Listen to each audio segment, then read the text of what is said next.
Hi there, this is Jen Free Mind. Blessed be y'all. I think I'll talk a little bit about programming today, about social programming. I ended my last video talking about TV and stuff like that, and the fact that they don't call it TV programs for nothing.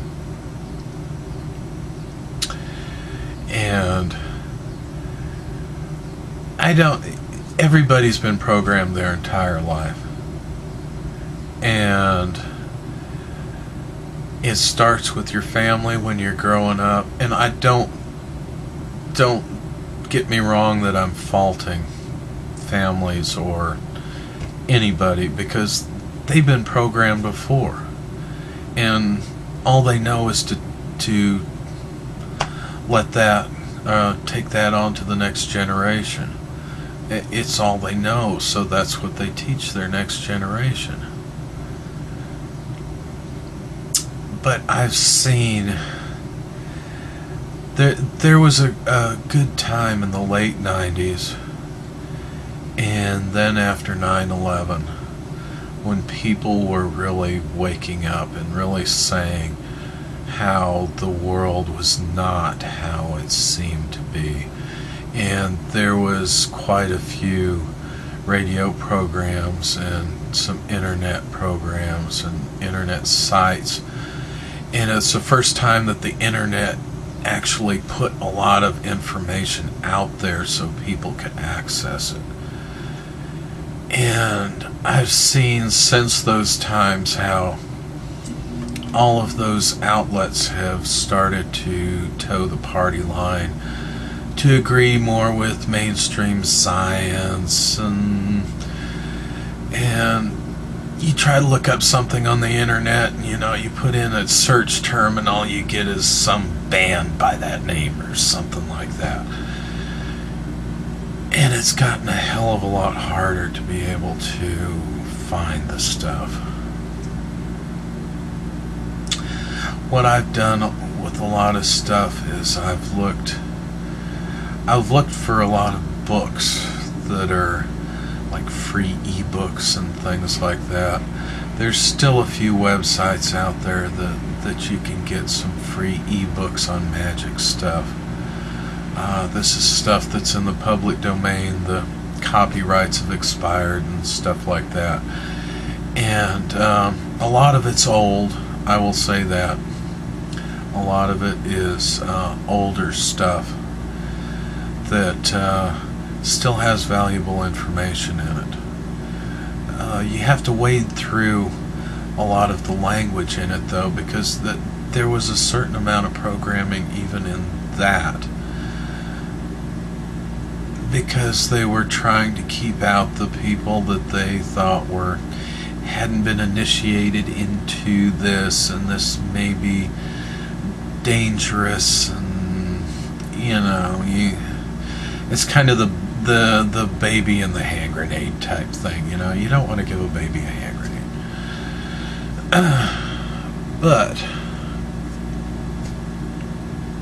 they may kill my video just for saying that word, but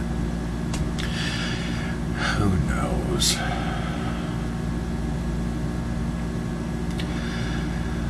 But most of it was to protect themselves.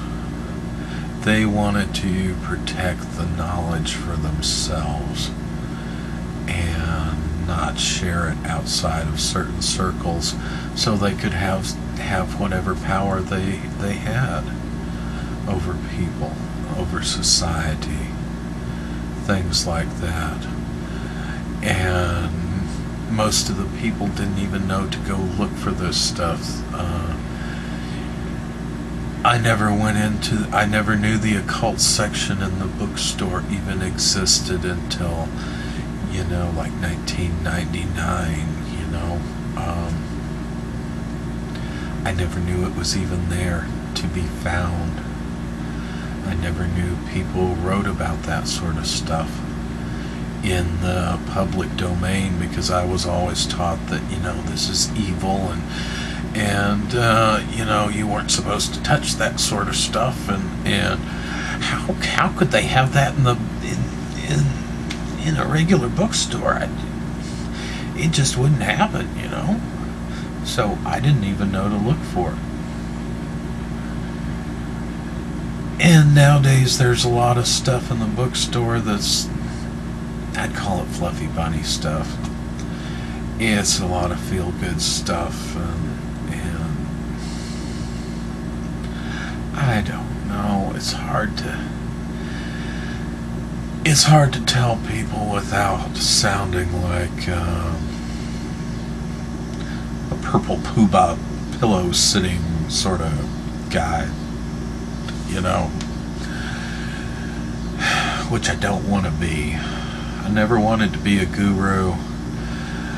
I kind of had that foisted upon me because a lot of people ask me about stuff, and I don't consider myself a guru. And it goes back to that thing of people wanting somebody else to tell them what to believe.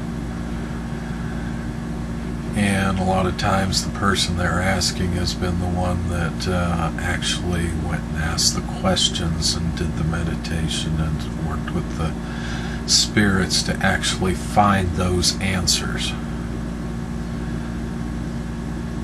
And a good spiritual teacher will tell you the same thing. You've got to go find the answer. They may tell you the method that they use to find that answer, or they may not. They may tell you you got to go find your own method to do that answer. And that's a good spiritual teacher. That's part of the reason I haven't gone into a lot of specific stuff here. I probably will go into more specific stuff later, but for now,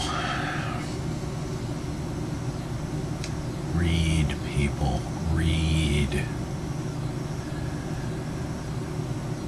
Go and find free ebooks. Read some of this stuff, whatever interests you. Whatever interests you. That's all I have for now. This is Jen Freeman. Blessed be, y'all.